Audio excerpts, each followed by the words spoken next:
Hello friends, myself Dr. Sandeep Joshi. Today we have start the last unit of MTS 201, that is homogeneous linear differential equations. First we see what is meant by homogeneous linear equation. छोटंसं chapter आहे, लहान chapter आहे. दोनच टाइपचे examples आहे त्याच्यामध्ये. Okay, so first we see the definition. An equation of the form x raised to n,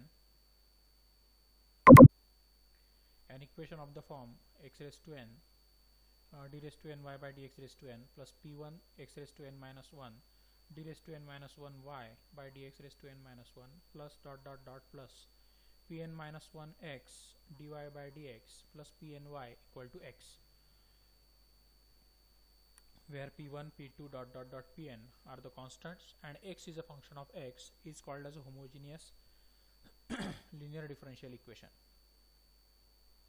Such an equation may be solved by transforming it into the linear equation with constant coefficient.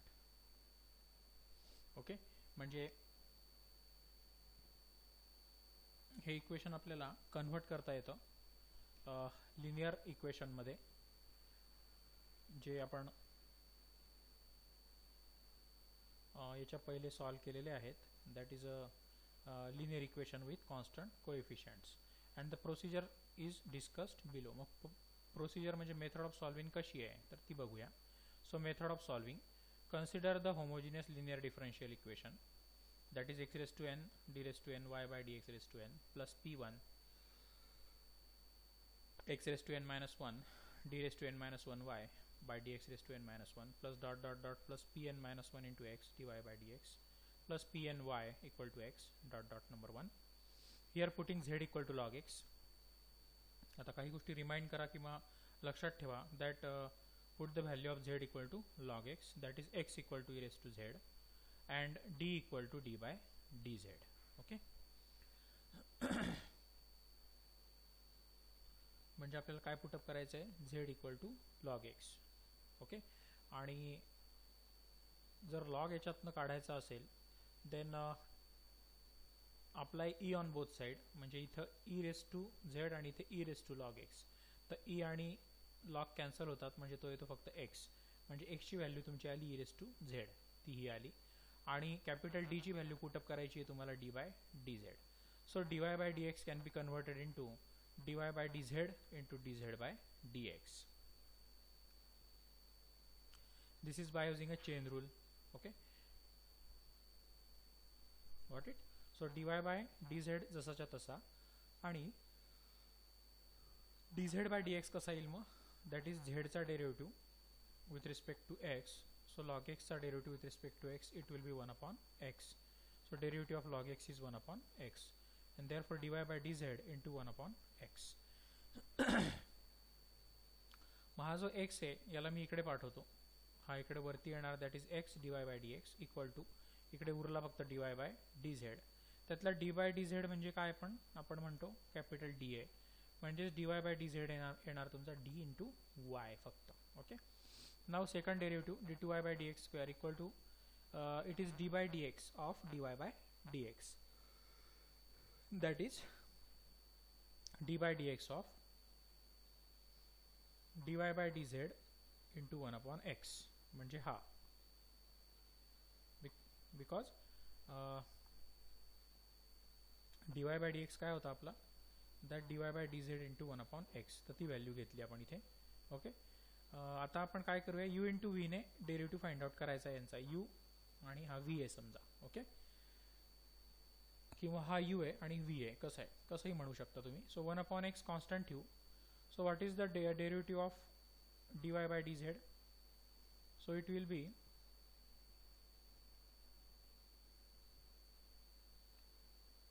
dy by dz into dy by dz आणि dz by dx, बरोबर आहे. तर dy by dz दोनदा आला, म्हणजे d2y by dz square into परत z च्या डेरिव्हेटिव्हने dz बाय dx प्लस आता dy बाय dz आपण कॉन्स्टंट ठेवूया into derivative of 1 upon x, that is dy dx of 1 upon x. Okay, मग ती व्हॅल्यू आली 1/x into dy/dx dz² into 1/x, कारण dz/dx काय आहे तुमचा, हे पहा dz/dx काय आहे, त्याची व्हॅल्यू 1/x. सो इथे ती पुट केली, प्लस dy/dz जसाच्या तसा, आणि डेरिव्हेटिव्ह ऑफ 1/x काय आहे, -1/x². बरोबर आहे. मग इथला पण 1/x आणि इथला पण 1/x, तो झाला 1/x². ब्रॅकेटमध्ये आला d2y/dz² इथला, मायनस, कारण plus minus minus dy/dz. Okay. आता ह्या x² ला पण इकडे टाकू, इकडे.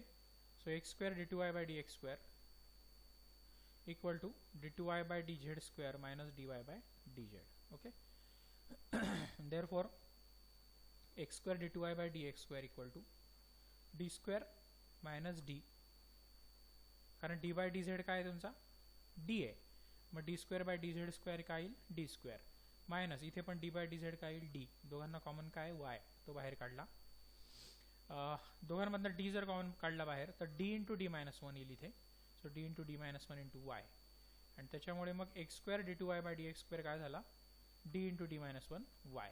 वरती काय होतं तुमचा, x dy, तो होता dy.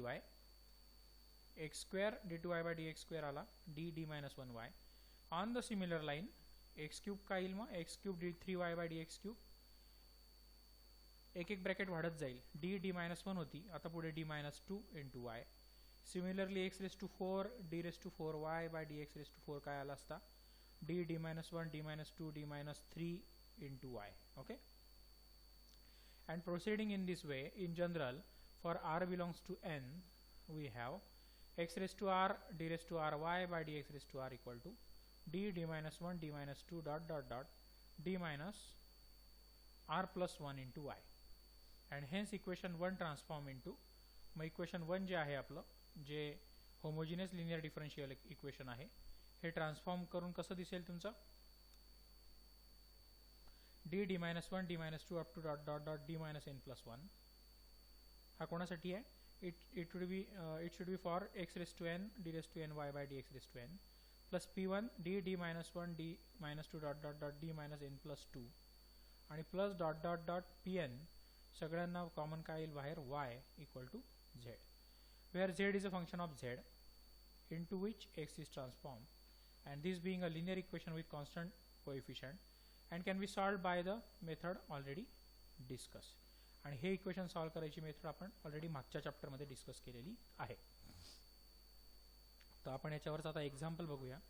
So it will be very simple example, that solve x² d2y/dx² plus x dy/dx minus 4y equal to 0.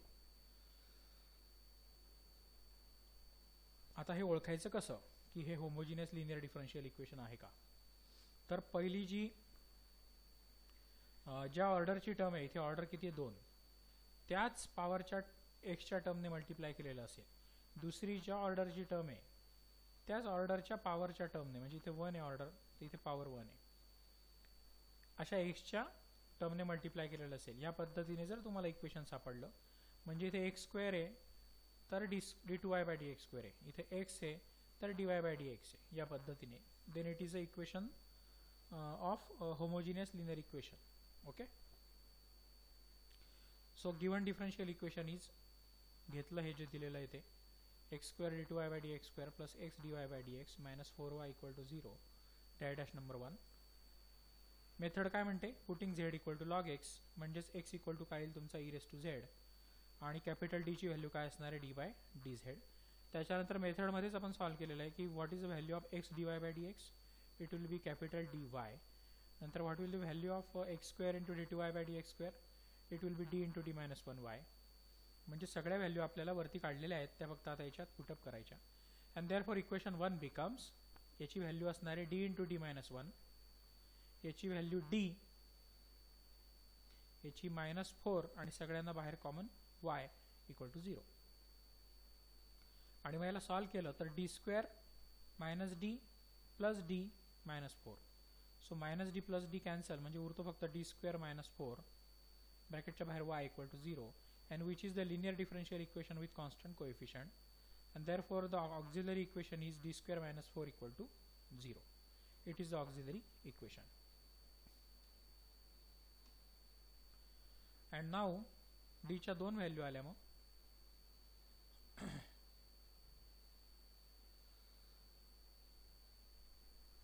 D square minus 4 म्हणजे D square minus 2 square that is A square minus B स्क्वेअरच्या फॉर्म्युल्याप्रमाणे A plus B A minus B. So D plus 2 D minus 2 म्हणजे डीच्या दोन value आल्या +2 आणि -2 ह्या त्या दोन value are the roots of auxiliary equation. नाव हेन्स द सोल्युशन इज थोडंसं आठवा कॉम्प्लिमेंटरी फंक्शन तीन प्रकारचे टाइप्स. पहिला होता डिस्टिंक्ट रूट, तर हे डिस्टिंक्ट रूट आहेत 2 आणि -2 आणि मग त्याचं कॉम्प्लिमेंटरी फंक्शन असायचं that is c1 e⁻²z plus c2 e⁻²z but z is log x, so putting z equal to log x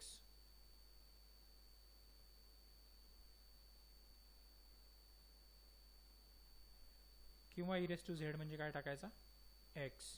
okay, so e⁻² बद्दल x टाकला तर इथे तुमचा होणार आहे x² आणि इथे x⁻².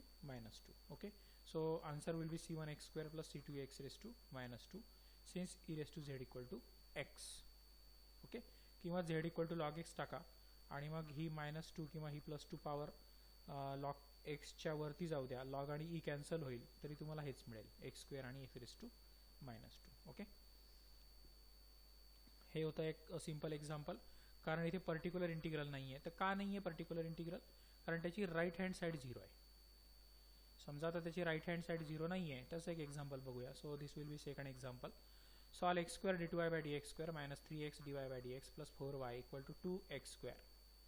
तर सुरुवातीला कॉम्प्लिमेंटरी फंक्शन काढायची प्रोसिजर सेम आहे. So given differential equation is x² dy/dx² - 3x dy/dx + 4y = 2x². dash number 1 पुटिंग z equal to log x म्हणजेच x equal to e⁻²z. Capital d ची व्हॅल्यू असते d/dz. नंतर x dy/dx असतो dy capital dy आणि x² dy/dx² असतो capital d d-1 into y. and therefore the equation 1 becomes d into d-1 minus 3d याची value काय d into d-1 minus 3 into याची value d plus 4 सगळ्यांना बाहेर common y equal to 2x² म्हणजे काय येईल मग x जर e⁻² आहे तर x² e⁻²z स्क्वेअर असल्यामुळे. ओके, अँड देअरफॉर आपलं लिनियर डिफरन्शियल इक्वेशन कसं दिसेल दॅट d² - 4d. आता याला सॉल्व केलं d² - d - 3d म्हणजे -4d प्लस 4 ब्रॅकेटच्या बाहेर y equal to 2 e⁻²z which is the linear differential equation with constant coefficients. And the auxiliary equation is d² - 4d plus 4 is equal to 0 and that is d - 2 bracket square equal to 0. d - 2 brackets square equal to 0. Okay, because this is the square of d - 2 बरोबर आहे. d² - 4d plus 4 हा कोणाचा square आहे तर d - 2 चा. Got it. So d - 2 bracket square equal to 0 म्हणजे d चे दोन फॅक्टर आले d - 2 d - 2 म्हणजे d च्या दोन व्हॅल्यू आल्या 2 आणि 2 बरोबर आहे ना. So it will be repeated roots and therefore complementary function काय आलं मग रिपीटेड रूट्स असल्यामुळे that complementary function will be c1 plus c2z e⁻²z. आता सगळं z मध्ये आहे कारण आपलं ट्रान्सफॉर्म झालेलं इक्वेशन x ची व्हॅल्यू काय टाकली आपण e⁻² त्याच्यामुळे कॉम्प्लिमेंटरी फंक्शन पण सगळं z मध्ये येणार. लास्टला जेव्हा आपण सोल्युशन लिहिणार तेव्हा z ची व्हॅल्यू परत पुटअप करणार म्हणजे z equal to log x परत टाकणार आहे आपण. ठीक आहे. So this is our complementary function by using the repeated roots formula. Okay, now P म्हणजे 1/fd into x. So x म्हणजे कॅपिटल. सो 1/fd म्हणजे आहे तुमचा d - 2 ब्रॅकेट स्क्वेअर. आता हा स्क्वेअर इथं चुकून आला आहे d - 2 ब्रॅकेट स्क्वेअर पाहिजे. इथं प्रिंटिंग मिस्टेक आहे बघा, इथं d² नाही पाहिजे.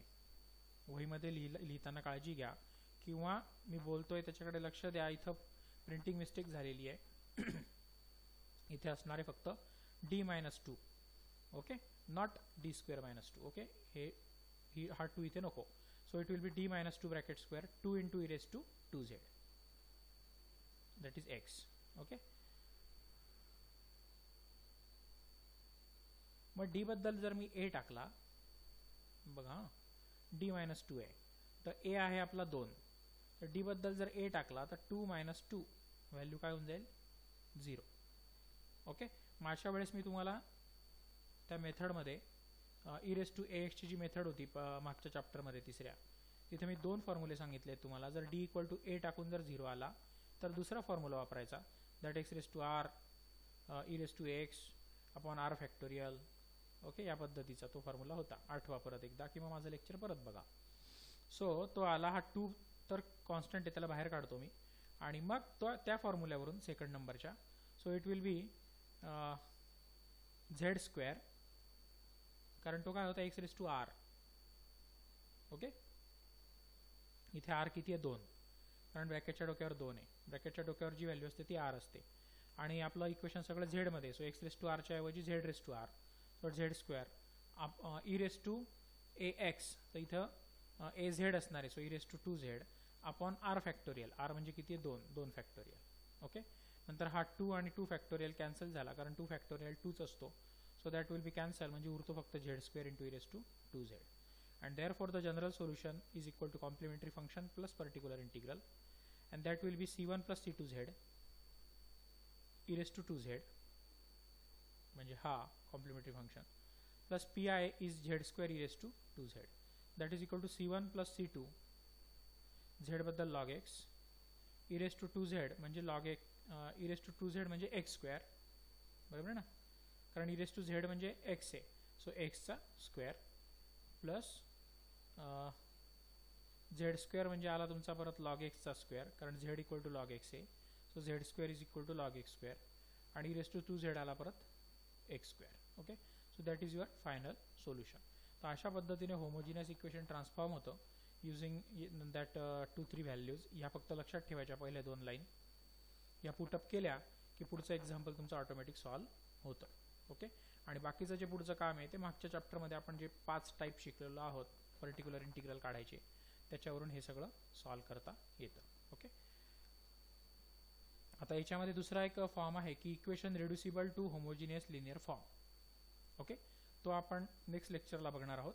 ह्या लेक्चरमध्ये आता मी इथेच थांबतो. थोडंसं छोटं लेक्चर याच्याकरता घेतलं आहे की 2 एक्झाम्पल आता घेतले ह्या लेक्चरमध्ये, आणि बाकीचे काही 2-3 एक्झाम्पल जे बुकमध्ये आहेत ते तुम्ही घ्या आणि सेम पॅटर्नने त्याला सॉल्व्ह करा. Take it as a homework. आता थेअरी पेपर जर तुमचे झाले तर हे जे एक्झाम्पल आहे ह्या टाईपचे, that homogeneous linear differential equation solve करायचे, तर हे 6 मार्काला एक्झाम्पल्स येतात, कारण मोठे एक्झाम्पल्स आहेत. सो मोठे एक्झाम्पल असल्यामुळे ते तुम्ही प्रॉपरली बघा आणि तुमच्या वहीमध्ये ते घ्या. अजून एक्स्ट्राचे जे एक्झाम्पल सॉल्व्ह आहेत बुकमध्ये, आणि ते सॉल्व्ह करण्याचा प्रयत्न करा. ओके, पुढच्या लेक्चरमध्ये आपण ह्या चॅप्टरची सेकंड आणि शेवटची मेथड बघणार आहोत. तोपर्यंत इथेच थांबतो. धन्यवाद.